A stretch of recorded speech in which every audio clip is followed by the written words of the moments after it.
Tu t'es retrouvé en prison là. Qui t'a mis en prison là-bas? C'est quelqu'un qui t'a mis en prison? Ce sont tes actes qui t'ont mis en prison. Monsieur... Il nous a dit qu'il était en prison, c'est ça? Si. Alors, moi, je veux savoir, ça fait combien de temps que vous ne l'avez pas vu exactement, physiquement? Ça fait 2 ans. Si je peux mettre les jours même et puis les secondes. Ça fait 2 ans, 2 jours, quelques secondes et puis quelques... Je ne sais même pas. Mais ce qui est sûr, ça fait 2 ans. Il ne vous a pas dit le pourquoi il s'est retrouvé en prison? Alors, lui nous a expliqué sa version. Il nous a dit qu'il a été convoqué parce qu'il a fait des disputes avec quelqu'un. Et quand il est arrivé en garde à vue, vous aviez dit que vous partez chercher des habits pour revenir. Depuis lors, il ne vous a plus revu jusqu'à aujourd'hui. Vous l'avez abandonné seul dans cette difficulté et vous avez fui avec les 2 enfants. Monsieur le journaliste, quand vous parlez même d'abandonner, là même ça m'énerve.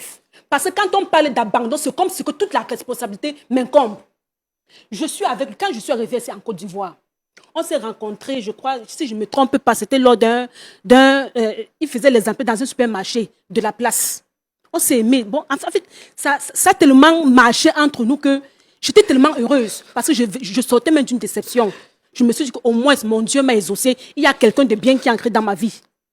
Il est entré dans ma vie au fur et à mesure et puis ça a abouti au mariage avec 2 enfants à l'appui. Je faisais mon petit commerce. Je n'ignore pas, je ne refuse pas, je ne refuse pas. Il m'a aidé. Il m'a vraiment aidé dans mon commerce en ligne. Mais au fur et à mesure, il a commencé à changer. Il sort, il chuchote, il fait le truc. Une fois même, je le conforte, je lui dis que mais c'est comment? Je t'entends parler, je vois les je t'aime. Et tu sais ce qu'il me répond? Est-ce que mon nom est écrit sur son corps? Est-ce qu'il m'appartient seul? Je dis, ah bon? C'est ce que tu me réponds aujourd'hui? C'est comme ça qu'un homme doit répondre à sa femme? On dit que, comment on appelle ça? Il y a un adage qui dit, la vengeance, c'est un plat qui se mange froid. Je me suis dit que, ok, comme monsieur m'a mis dedans, il s'est dit que, bon, il va faire ce qu'il veut. C'est un grand employé de la place. Il a de l'argent, il va faire Cupido, elle là, il va faire tout ce qu'il veut. Il va me traiter comme de la merde. J'ai commencé à prier Dieu, Seigneur, si tu m'as mené en Côte d'Ivoire pour me faire souffrir dans un mariage là, que ça soit ainsi. Mais si ce n'est pas le cas, ce n'est pas ma destinée là, donne-moi la force. J'ai commencé à économiser petit à petit, 5 francs sur 5 francs, 5 francs sur 5 francs pour mon voyage. Parce qu'il y a un ami qui m'a dit, ah, il a une vie meilleure aux États-Unis. Va chercher ton meilleur là-bas. Ne reste pas dans un foyer où l'homme va partir se pavaner, montrer qu'il est gros dos, qu'il est ceci, il est le plus beau du quartier. Donc, quand vous parlez de pavaner, qu'est-ce qu'il faisait exactement? C'est un coureur de jupons. Oh, c'est un coureur de jupons. Parce que tais-toi, je vous ai parler, s'il te plaît. J'ai découvert que Monsieur Crou qui est là, qui se joue la victime, je ne sais pas si ce sont les lames de crocodile, il a fait un enfant dehors avec une autre femme. Et dans mes recherches les plus poussées, je constate qu'il a encore un deuxième bureau avec 2 enfants. Donc en tout, ça fait 3 enfants que monsieur est au dehors. Plus ces 2 enfants, ça fait 5. Donc il veut monter une équipe de football. Il veut mettre ma vie à côté. Pendant que lui il joue je ne sais pas, le Don Juan dehors. Rose. Non, tu te tais, je t'attends de parler. Tu as donné ta version des faits. Tu m'as accusé. Non, tu me laisses parler, s'il te plaît. Donc, quand je constate qu'il a 3 enfants dehors avec 2 femmes différentes, je commence à économiser. Par la grâce de Dieu, mes papiers ont commencé à avancer. Mais avant de parler de cela, quand vous avez découvert ça, est-ce que vous lui avez parlé de cela? Je ne lui ai pas parlé, non. Je me suis devenue, on dit, le silence est parfois or. On ne peut pas tout avec, comment on appelle, la violence. Je ne suis pas de ce genre de femme. J'ai trop traversé les épreuves pour pouvoir encore venir, comment on appelle, perdre encore mon énergie. Jamais. Donc ma grand-mère disait toujours que la meilleure réponse, c'est le silence. Je suis restée dans mon silence en priant Dieu. Dans mon silence, Dieu était en train de tracer une voie pour moi. Parce que quand tu pries sincèrement, Dieu il écoute. Donc quand j'ai pu avoir mes papiers, et mon visa même était déjà sorti. Donc, quand il revenait, je l'accueillais normalement. Je lui donnais à manger, les petits plats. C'est là où même mon amour même encore grandit. Pour qu'il ne soupçonne rien. J'étais encore la femme la plus aimante. Rose. Je l'accueillais normalement. Je n'ai pas failli un seul instant. Je suis en train de parler. Je n'ai pas failli un seul... Non, tu te tais. Je suis en train d'expliquer. Tu as expliqué ta version des faits, non? Laisse-moi aussi expliquer la mienne. Oh, laisse-moi. Mais... Vous m'avez convoqué. Oui. Passe au biais. Donc, tu me laisses donc parler. Monsieur, on va la laisser. Voilà. Donc, je lui dis, je n'ai pas failli un seul instant à mon devoir en tant qu'épouse. Dieu m'est témoin. J'ai rempli mon devoir jusqu'à la fin. Et un jour, c'est comme si ce n'est pas fini, hein.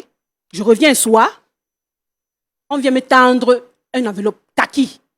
Je ne veux même pas chercher à savoir ce qu'il y a dedans parce que je me suis dit que tout ce qu'il peut venir encore de lui là, je ne vais plus m'intéresser à ça. Tout ce qu'il peut faire de sa vie, je ne m'intéresse plus. J'ai vu la roue, je n'ai même pas ouvert. Quand il a pris l'enveloppe, quand il est revenu, je lui ai tendu l'enveloppe. Il a ouvert l'enveloppe. J'ai commencé à voir monsieur à s'agiter. On dirait un poulet je ne sais pas, quand tu veux tuer le poulet, les ailes commencent à faire J'étais là, je faisais comme si je ne le voyais pas. Il était tout fâché. Après, quelques temps après, il s'approche de moi, Rose, c'est le lendemain. Je suis convoquée à la police. Je dis, tu es convoquée à la police. Est-ce que tu peux m'accompagner? Mais bien sûr que je vais t'accompagner, chérie. Tu es mon époux. Tout calme. Je me suis lavée bien pépante. J'ai pris sa main. Nous sommes sortis, nous sommes allés au commissariat. J'arrive là-bas. Imaginez la honte de ma vie. Je viens, je constate que la femme qu'il entretenait dehors, avec qui il a eu 2 enfants, pas l'autre, hein. Ma coccinelle. Il a tapé cette femme-là, l'a bastonné correctement et bien. Laisse-moi coccinelle ici là. Je ne suis pas ta coccinelle. Il a battu cette femme-là correctement et bien. Battre même son amant parce qu'il est venu trouver la femme avec un autre homme sur son lit. Hein? Pendant que nous, on est en train d'investir dans notre vie, toi, tu prends une partie de l'argent, je peux me dire tout l'argent, tu peux investir dehors. Tu peux investir dans les fesses dehors. Appelons les choses par les noms. Tu m'appelles ta coccinelle, laisse-moi expliquer. Tu n'es pas la victime, laisse-moi parler. Ok, parlez-moi. Voilà. Donc maintenant, la femme, il a bien battu la femme. Parce que monsieur, soi-disant jaloux, on n'a jamais bagarré pour moi. Aujourd'hui, je constate que mon mari bagarre pour une autre femme au dehors. Pourtant, c'est qu'il a marié légalement, c'est moi. Frère Marius. Donc il a battu la dame. Il a battu la dame. Et son amant. Et son amant. C'est cette dame-là et la famille de cette dame-là qui ont porté plainte pour le mettre en prison. Donc il était là au garde à vue. Je lui ai dit, ok, il n'y a pas de... Parce que moi, je devais voyager le soir. C'est ce jour-là que vous avez découvert ça là-bas? Oh, ce n'est pas ce jour-là. Moi, je savais déjà qu'il avait 2 enfants au dehors. Un autre enfant au dehors. Monsieur, assieds-toi, pardon. Assieds-toi, pardon. Non. S'il vous plaît, asseyez-vous. Monsieur, frère Roland. Monsieur Marius. Monsieur Marius, asseyez-vous. Pardon, il faut t'asseoir. Monsieur Marius, asseyez-vous. Pardon, il faut t'asseoir. Monsieur Marius, asseyez-vous. Asseyez-vous. Vous allez parler tout à l'heure. Asseyez-vous. Donc, je vous dis donc, frère Roland. Donc, ce n'est pas ce jour-là. Hein. Oui. J'avais découvert l'affaire bien avant. Mais je suis restée très calme. Je ne l'ai même pas demandé. Je n'ai même pas demandé que tu sais comment c'est monté, c'est descendu. Mais je veux dire, c'est ce jour-là que vous avez compris pourquoi il a été convoqué. C'est ce jour-là que j'ai compris pourquoi il était convoqué. Monsieur a battu cette femme-là correctement bien. La femme, tu ne pouvais même pas la voir. Elle était défigurée. Hein? Son amant même, donc son rival, lui-même là, c'était un autre cas. On dirait qu'ils ont fait John Cena, je ne sais pas. Il a pris la boxe ou je ne sais pas. Donc c'est ce qui s'est passé. C'est ce qui s'est passé. Et donc, c'est la famille de la femme. Et qui l'ont convoqué. Ils étaient même au courant. Quand on dit que la belle famille, si vous n'avez pas peur de la belle famille, méfiez-vous. Je ne dis pas ça à toutes les belles familles. Mais moi, je suis tombée dans une famille, vraiment une belle famille terrible. Ils étaient tous au courant de ce que leur fils faisait. Ils cachaient. Je me suis dit quoi? Comme je n'ai pas ma part de mère à côté, je n'ai pas ma part de frère à côté, ils sont tous loin là-bas. Parce qu'ils sont seulement venus assister au mariage, puis ils sont repartis. Ils étaient tous au courant, complices. Ses parents, ils étaient au courant. Donc, c'est ces gens-là qui l'ont mis. Donc, je lui ai dit, ok, puisque moi, mon visa était assorti, hein, le même soir, je devais voyager avec mes enfants. Je lui ai dit, ok, j'arrive. Je m'avais cherché mes affaires. Je m'avais cherché tes affaires à la maison. Je l'ai laissé là-bas à la garde à vue. Je dis, regarde. Donc, quand ça s'est donc passé comme ça, je suis donc sortie. Asseyez-vous. Regarde ce qu'elle dit. Monsieur Marius, asseyez-vous. Regarde ce qu'elle dit. Monsieur. S'il vous plaît, Pas asseyez-vous. me dénigrer comme ça, que les choses ne soient pas passées. S'il vous plaît, asseyez-vous. Je dis que tu n'es pas le... Pardon, il faut t'asseoir. Ne fais pas comme ce que tu as trouvé. Assieds-toi. Sinon, je vais me lever pour partir. Hein. Tu t'assois pas, je me lève pour partir. Hein, il faut t'asseoir. Assieds-toi. Assieds-toi. Assieds-toi. Assieds-toi. Tu as eu le temps de parler. Assieds-toi. Tu pleures quoi? Donc, c'est comme ça donc, que le soir est venu. J'ai porté mes enfants. Vous avez combien d'enfants? 2 enfants. Une fille et puis un garçon. J'ai pris mon vol. J'ai remercié Dieu. Mais laissez-moi vous dire qu'avant de prendre mon vol, j'ai dit à mon frère, fais tout ton possible pour le faire sortir. Les avocats, tout. Fais tout ton possible pour qu'il sorte. Parce qu'après tout, c'est le père de mes enfants. Même s'il m'a fait du mal, au moins, il y a un sang, un lien qui nous lie. Il ne faudrait pas que demain, après-demain, quand mes enfants vont me demander que leur père est où, je vais leur dire quoi? Que je l'ai abandonné en prison. Je n'ai pas ce mauvais cœur-là. J'ai pris mon vol le soir par la grâce de Dieu. Je suis arrivé aux États-Unis. Et étant là-bas, là, j'ai mis tout en œuvre pour que mon frère lui prenne un avocat. Et s'il aujourd'hui doit être en train de pleurer il coule les larmes de crocodile là. Il fait comme s'il est trop la victime là. C'est grâce à moi. Il dit que je l'ai abandonné. Tu dis que je t'ai abandonné, non? Je ne t'ai pas abandonné parce que si je t'ai abandonné là, c'est que tu es encore en prison. Pourquoi tu m'as dit que tu revenais? Pourquoi quoi? Tu as pris tes affaires, tu es parti. Donc tout ce que j'ai expliqué là, c'est faux. Ce que j'ai expliqué là, c'est faux. Si c'est à ta soeur qu'on te fait ça, ta soeur qui est là, elle est là, c'est pas elle qui te défendait. Si c'est à ta soeur, là, toi, elle va réagir comment? Toi, tu vas réagir comment? Dieu m'a fait grâce. Je suis devenue ce que je suis aujourd'hui. Je suis là pour les congés, avec mes enfants. Je ne l'ai pas abandonné. Parce que si je l'ai abandonné, c'est qu'il devait toujours être en prison. Par la grâce de Dieu, si je n'avais pas mis ma main dedans, il pouvait faire plus de 10 ans. Mais c'est par la grâce de Dieu, avec les entrées et sorties de mon frère, de ma famille encore, qu'il a déshonoré, qu'il a pu faire ces 2 ans-là. Tu me racontes quoi? Tu vas pas venir me dénigrer comme ça devant les gens. Je suis arrêté de dénigrer. Tu me regardes dans les yeux, tu me dis que je te dénigre comme ça devant les gens. Je te dénigre. De ce que tu as fait. Donc, j'ai investi. Je ne sais pas pourquoi j'ai été convoqué. D'accord. Regarde, j'ai été convoqué pourquoi? Attendez, dans tes activités. Monsieur Marius. Tu étais dans une situation compliquée. Monsieur Marius. Tu t'es tout donné. Monsieur Marius. Au vu de certaines choses-là. Monsieur Marius. Monsieur Marius. Monsieur Marius. Monsieur Marius. Est-ce que vous reconnaissez ce qu'elle a dit, les faits qu'elle a dit tout à l'heure? Est-ce que c'est vrai ou c'est faux?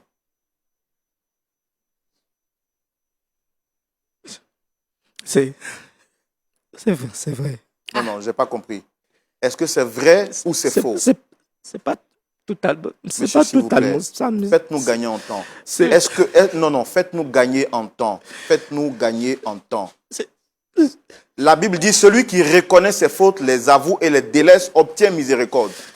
Nous, on ne peut pas aider quelqu'un qui ne veut pas reconnaître. Est-ce que ce qu'elle a dit là, c'est vrai ou c'est faux? C'est vrai. C'est vrai. Alors pourquoi vous nous avez donné une fausse version quand vous êtes arrivé ici? Vous nous avez dit que votre femme vous a abandonné, qu'elle est partie avec les enfants, elle vous a abandonné et que vous lui pardonnez. De vous à elle, qui doit pardonner à qui? Regardez vous-même. Non, est-ce que vous avez été mis en prison parce que... Regardez vous-même la situation. C'est vrai, il y a eu plein de choses qui se sont passées. Mais je me suis retrouvé en prison. On a fondé un foyer. On a vécu plein de choses ensemble. Au vu de tout ça, là, elle peut au moins me soutenir dans cette situation. Est-ce que vous auriez accepté que... Non. Est-ce que vous... Marius, mais, monsieur... C'est pas que... Je comprends que vous avez... On commet tous des erreurs. On commet tous des erreurs. Si vous étiez venu sur le plateau pour dire, Monsieur Roland, voici le mal que j'ai fait à ma femme. Je viens de demander pardon. Aidez-nous à demander pardon. Non, écoutez-moi. Écoutez-moi une fois. Monsieur, écoutez-moi. Vous faites, je suis obligé de me mettre hors de moi. Pourquoi vous jouez de notre intelligence? Pourquoi vous faites passer pour la victime alors que vous savez que vous êtes coupable? Vous n'avez pas honte de vous-même, arrêtez à la fin. On se bat pour vous aider. Est-ce que vous avez payé l'argent pour venir ici? Est-ce que vous avez payé 5 francs pour être ici? Mais c'est quoi ce théâtre que vous faites là? On n'est pas dans une scène de théâtre, monsieur. On a un plateau sérieux quand même. On veut vous aider. Dites la vérité. Vous êtes malade, vous mentez aux médecins que vous n'êtes pas malade. On va vous aider comment? On va vous aider comment? Mais monsieur, regardez vous-même. Pasteur Tchoumou, non, je suis fatigué. Non, monsieur. je suis fatigué. C'est bon, monsieur, arrêtez-moi ça. Arrêtez-moi ça. Monsieur, moi je veux juste qu'on puisse régler la situation. Bon, non, je peux rien régler. On ne peut pas. Regardez vous-même, il y a tout ce qu'elle dit. Il y a tout ce qu'elle dit. Vous avez un problème, monsieur, vous avez un problème. Monsieur, Non, madame, calmez-vous. Asseyez-vous. Assieds-toi. Monsieur, Assieds-toi. Monsieur, assieds-toi. Je vais te dire quelque chose, je coupe court, Je coupe court. Je vais te dire quelque chose, Toi et moi, c'est fini. Tu as compris, non? Toi et moi, c'est fini. Il n'y a rien à régler. Maintenant, pour les enfants, je ne peux pas. Je vais te mettre en contact avec les enfants. Tu pourras parler avec eux. Tu pourras faire ce que tu veux. Je ne suis pas insensible. Tu es une femme, tu as la Moi aussi, j'ai grandi sans père. Et je ne voudrais pas que mes enfants grandissent sans père. Mais notre relation, là, c'est fini. Tout ton cinéma là que tu fais là, c'est rien. Pour tes enfants là. C'est parce que j'ai la crainte de Dieu mais que je t'ai fait sortir de prison. C'est parce que j'ai la crainte de Dieu que je suis venu sur ce plateau. Donc, laisse-moi. Arrête ça. Tu as la crainte de Dieu. Ok, nous allons passer à la loupe de la parole et donner la parole au pasteur Tchoumou. Très chers téléspectateurs, je suis vraiment navré de m'être mis en colère, d'être sorti hors de moi. Mais comment comprendre quelqu'un qui souffre, qui a un problème? Vous venez sur un plateau, 10 plateaux de la vérité.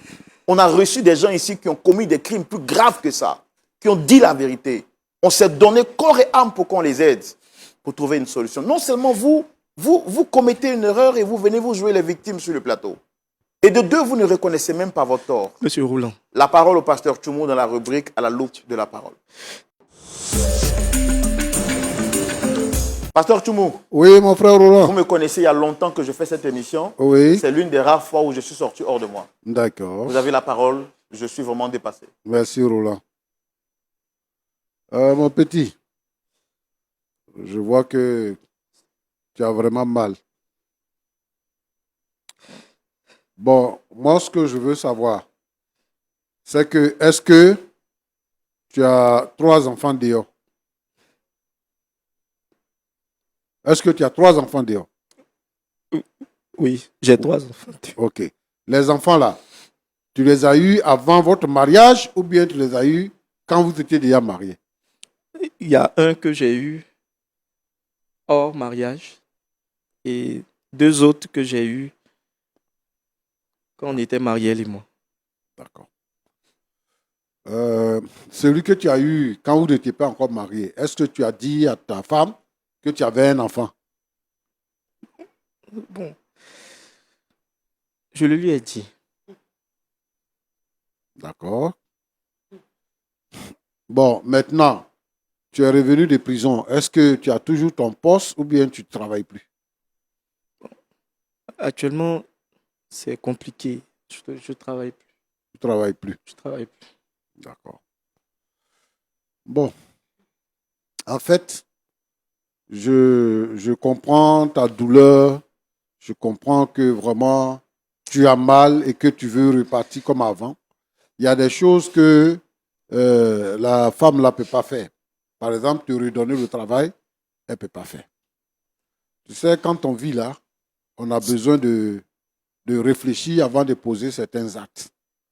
La situation qui t'a conduit en prison, c'est elle qui l'a expliqué.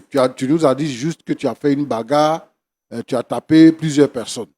Mais tu ne nous as pas dit c'était quel type de personne que tu as frappé. Alors c'est elle qui nous dit que c'est celle avec qui tu as eu les 2 enfants qui vivait avec un autre homme. Donc c'est les 2 que tu as frappés.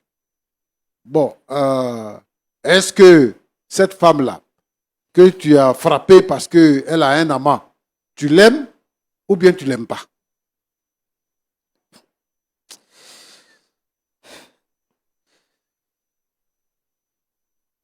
Franchement, je l'aime. En fait, je l'aime plus. Je l'aime plus. Tu l'aimes plus? On a fait 2 enfants ensemble. Mais après ça, c'était juste une relation. D'accord, Au j'ai vu compris. de. Tu l'aimes plus. Oui, Ce c'était que moi juste je une veux te relation dire, comme ça. ce que je veux te dire, c'est que il faut chercher du travail.